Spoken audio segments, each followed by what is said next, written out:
नमस्कार साथियों, मैं आपका दोस्त मोटिवेशनल स्पीकर डॉक्टर उज्जवल पाटनी बोल रहा हूँ। कुछ दिन पहले छत्तीसगढ़ के एक शहर रायगढ़, जो जिंदल समूह के नाम से जाना जाता है, रायगढ़ में मेरा एक प्रोग्राम था जो कि वहाँ के स्थानीय इनरव्हील क्लब ने आयोजित किया था। उस प्रोग्राम के दौरान मैंने एक एक मिनट की बहुत सारी सक्सेस हैबिट्स बताई थी। तो उसमें एक ऑडियंस लास्ट के क्वेश्चन आंसर सेशन में खड़ी हुई, महिला थी, लगभग 50 के आसपास की एज होगी। वो खड़ी होके कहती हैं कि पाटनी साहब, आप इतनी बातें कर रहे हैं, सब बातें अर्थहीन है, बेकार है। मैंने बोला क्यों? बोले मैं जानती हूं मैंने अपने जीवन में कितनी तकलीफें झेली है, इतनी तकलीफ झेल के मैंने अपने बच्चों को बड़ा किया, क्या नहीं किया अपने बच्चों के लिए, जो कुछ था एक एक पल बच्चों के लिए जिया। आज मेरे साथ कोई नहीं है, वो सब छोड़ के चले गए। ऐसे लोगों के लिए आप कुछ क्यों नहीं करते? ऐसे लोग के लिए आप कुछ क्यों नहीं कहते? ऐसे लोगों के साथ क्या करना चाहिए? साथियों, चिंतन का भी विषय है, चिंता का भी विषय है। एक माता पिता, मैं ये तब तक नहीं समझता था जब तक मैं फादर नहीं बना। मेरी जिंदगी में दो बहुत प्यारे बच्चे हैं, एक बेटा है और एक बिटिया है। बेटा बड़ा है। जब वो हुआ तो मेरे को समझ आया पिता बनना क्या होता है। मुझे लगता है उसके बाद हमारे जीवन का हर निर्णय उसके हिसाब से हुआ। यहां जाने से वो रोता है, वहां नहीं जाएंगे। वहां जाने से वो हंसता है तो वहां जाएंगे। उसको इस तरीके की पिक्चरें पसंद है तो ऐसी पिक्चरें जाएंगे। उसको मॉल में जाना पसंद है तो मॉल में जाएंगे। उसके लिए घोड़ा बनेंगे, वो पीठ पे घोड़ा बन के चढ़ेगा, हमारे कपड़ों पे सूसू करेगा, वो बोलेगा मैं ये खाऊंगा तो उसको खिलाएंगे। अपनी कोई ज़रूरत पूरी हो ना हो, अपनी इच्छाएं अधूरी रह जाए, लेकिन उसकी जो इच्छा हुई वो पूरी करेंगे। और मैं ही नहीं, मुझे लगता है दुनिया का हर माँ बाप अपनी सामर्थ्य में अपने बच्चे की हर इच्छा पूरी करता है। फिर बच्चे ऐसा क्यों करते हैं? एक दिन जब वो बड़े हो जाते हैं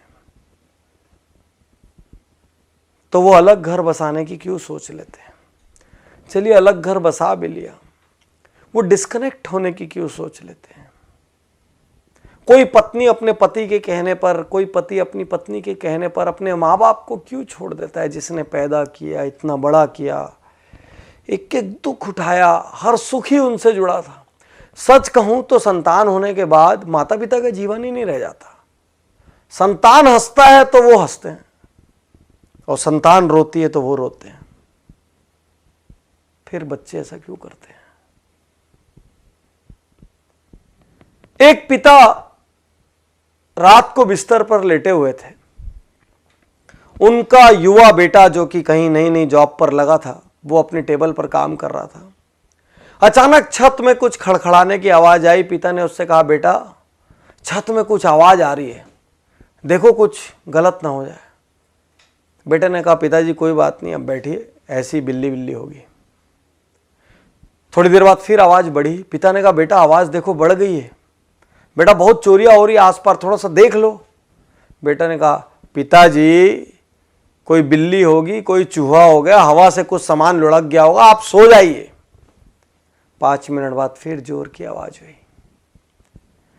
पिता उठ गए। पिता ने कहा, बेटा देख लेता तो अच्छा होता, कुछ हो ना जाए।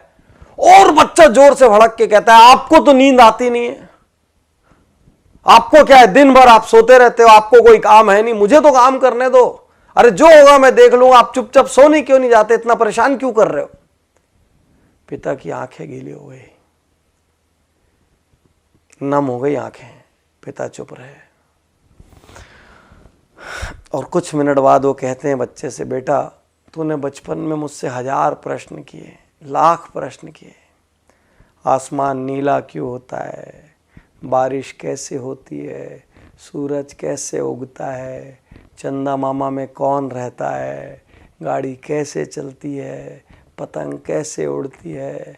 बेटा मैं तेरे हर प्रश्न का जवाब देता रहा, कभी नहीं जानता था तो झूठ मूठ का देता रहा, कभी कहीं से पूछ के देता रहा, कहीं से पता करके देता रहा। बेटा मैं तेरे पर कभी गुस्सा नहीं हुआ कि आसमान नीला क्यों होता है, तो तेरे को क्या करना है उससे। बेटा मैंने कभी नहीं कहा, और आज तो मेरी छोटी सी बात से बुरा मान गया। यही तो सच्चाई है दुनिया की। एक संतान के लिए माता पिता अपना हर सुख दांव पे लगा देते हैं, वही संतान बाद में जेनरेशन गैप का नाम दे देती है। वही संतान बाद में कहती है हमारे विचार मेल नहीं खाते। विश्वासघात है ये, गलत है ये। जितना आपकी सामर्थ्य हो उतना आपको करना चाहिए। मैं ये नहीं कहता कि आप श्रवण कुमार बन जाए और कांधे पर उठाकर लेके जाएं, लेकिन जितनी आपकी सामर्थ्य हो उतना आपका दायित्व बनता है। और आपके माता पिता मॉडर्न नहीं है तो संकोच मत करिए। वो मॉडर्न इसलिए नहीं है क्योंकि वो उतने समृद्ध नहीं थे, उनके पास वो लग्जरीज नहीं थी, उनको इंग्लिश बोलना नहीं आता तो शर्म मत करिए, क्योंकि उस समय इंग्लिश मीडियम स्कूल नहीं थे, और थे भी तो उनकी क्षमता नहीं थी। क्षमता होती तो क्यों भला वो हल्के रहते। लेकिन आप ये तो सोचो कि उन्होंने आपके लिए क्या किया। उन्होंने ये तो किया कि आपको इतना सामर्थ्यवान बना दिया। अब आपका क्या दायित्व है, छोड़ के चले जाएं। अब आपका क्या दायित्व है बुढ़ापे में, जब उनको किसी के साथ की सबसे ज़्यादा ज़रूरत है। अरे किसी जॉब की वजह से, असाइनमेंट्स की वजह से पास ना रह पाए तो हर दिन एक फ़ोन तो कर सकते हैं,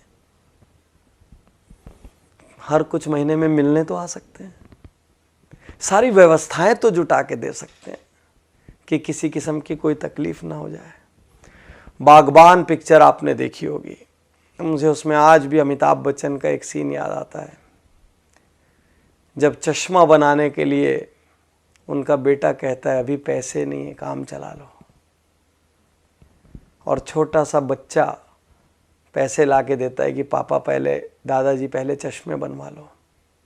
आपके पास अपनी लग्जरी के लिए पैसा है, अपनी गाड़ी बदलने के लिए पैसा है, अपना बंगला बदलने के लिए पैसा है, नया इंटीरियर कराने के लिए पैसा है, मॉल जाने के लिए पैसा है, लेकिन माँ बाप की सेवा करने के लिए ना तो आपके पास पैसा है ना तो आपके पास वक्त है। सिर्फ एक प्रश्न है, यदि आपकी संतान ने ऐसा किया तो आप क्या करेंगे? यदि आपकी संतान ने ऐसा किया तो आप क्या करेंगे? आप बोलेंगे नहीं मेरी संतान तो कर ही नहीं सकती, लेकिन आपके माँ बाप ने भी तो ये नहीं सोचा था ना कि आप ऐसा करेंगे, नहीं तो आपको दूध क्यों पिलाते, आपको बड़ा क्यों करते जब एक दिन विश्वासघात लेना था। तो आज आप जो कर रहे हैं ना वो कल आपके साथ भी हो सकता है। सोचिए, गणेश जी ने माता पिता के 3 चक्कर लगा लिए थे और उसी से उनका दुनिया का सारा चक्कर हो गया था। माता पिता हैं ये भी भाग्य की बात है, मैं ज़्यादा जानता हूँ। मेरे पिता का निधन जब मैं बहुत छोटा था तब हो गया था, और जब मैं सामर्थ्यवान हुआ तो मेरी माता का निधन हो गया। मैं सहानुभूति के लिए नहीं कह रहा हूँ, मैं दुर्भाग्यशाली मानता हूँ कि आज मैं जहाँ भी हूँ, जिस मुकाम पर भी हूँ, जितना सक्षम भी हूँ, मेरे घर में कोई बड़ा नहीं है वो बांटने के लिए, और वो कमी खलती है हर पल। आज आपके पास है तो ग्रांटेड मत लीजिए। आप किसी देश में जॉब कर रहे हो, किसी शहर में जॉब कर रहे हो, एक कॉल अपने माँ बाप को कर सकते हैं। 2 मिनट के लिए व्हाट्सएप कम कर दीजिए, उस दिन 5 मिनट के लिए फेसबुक मत देखिए, कर सकते हैं। अपनी सैलरी का कुछ हिस्सा बिना किसी स्वार्थ के आप अपने माँ बाप के लिए रिजर्व कर सकते हैं, बिल्कुल कर सकते हैं, हक है उनका, और उनकी सारी ज़रूरतें पूरी हो जाएं। मैं ये नहीं कह रहा कि आप सब कुछ अपना छोड़ के कर दें, वो तो संभव नहीं है इस युग में, लेकिन जितनी सामर्थ्य है बिना स्वार्थ के कर सकते हैं आप, पूछ के देखिए। और यदि आपकी संतान ने ऐसा कर दिया ना साथियों, तो याद रखना ये बीज आपका बोया हुआ है, याद रखना आप, ये बीज किसी और ने नहीं बोया है।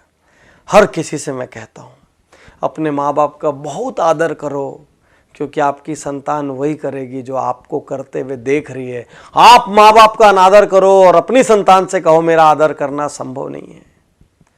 आप माँ बाप के लिए कमजोर खाना खिलाओ, माँ बाप के लिए कमजोर बर्तन रखो, माँ बाप के लिए अलग व्यवस्था रखो, अपने लिए सुपर डुपर व्यवस्था रखो, वो भी संतान देख रही है, याद रखना, याद रखना।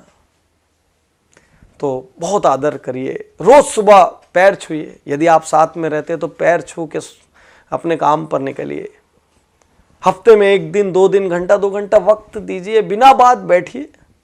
हफ्ते में 1 आध दिन अपनी मम्मी की गोद में सिर रख के बैठ जाइए, बोलिए मेरे सिर पे आज मालिश कर दो, गप मार लीजिए जैसा मारते थे, वैसे ही खेल लीजिए जैसे बचपन में खेलते थे। हफ्ते में 1 दिन 2 घंटे तो बनता है यार, उतना बनता है, उन्होंने किया है उतना। कर सकते हैं, उनकी सुख सुविधा की व्यवस्था कर सकते हैं। साल में 4 ट्रिप अपनी घूमने जाइए, 1 ट्रिप उनको भी तो लेके जा सकते हैं।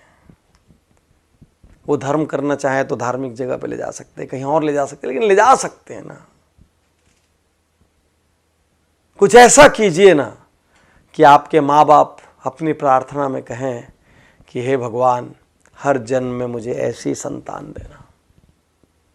और आपकी संतान आपको देखकर कहे कि मेरे पापा मेरी मम्मी, मेरे पापा अपने माता पिता का, मेरी मम्मी अपने सास ससुर का जिस तरीके से आदर सम्मान करती है, मैं भी वही करूं। यही तो संस्कार है। और क्या है संस्कार? जिसने आपको पैदा किया, जिसने अपनी पूरी जिंदगी होम कर दी आपके लिए, आप उसके नहीं हुए तो फिर आप किसके हो गए? तो साथियों, अब तक जो हुआ सो हुआ, कहीं कमी छूटी गोली मारो, भूल जाओ, आज से शुरू कर सकते हैं। यदि अपना जीवन बनाना है तो अपने माता पिता से प्रेम करिए, यदि खुद आदर पाना है तो माता पिता का आदर करिए। मुझे विश्वास है आज इस वीडियो को देखकर लाखों करोड़ों लोग एक बार फिर अपने माता पिता के लिए वक्त निकालेंगे, और इससे बड़ा उपहार मेरे लिए कुछ नहीं होगा। ये वीडियो मेरी ज़िंदगी की सबसे कीमती वीडियोस में से एक है, और इसको इतना प्रचार प्रसार करना कि किसी भी जनरेशन गैप के नाम पर, विचारों के विरोध के नाम पर, स्वतंत्रता के नाम पर, इंडिविजुअलिटी के नाम पर जिन लोगों ने माँ बाप का तिरस्कार किया है, वो एक क्षण सोचने पे मजबूर हो जाए। इतना तो करना कम से कम।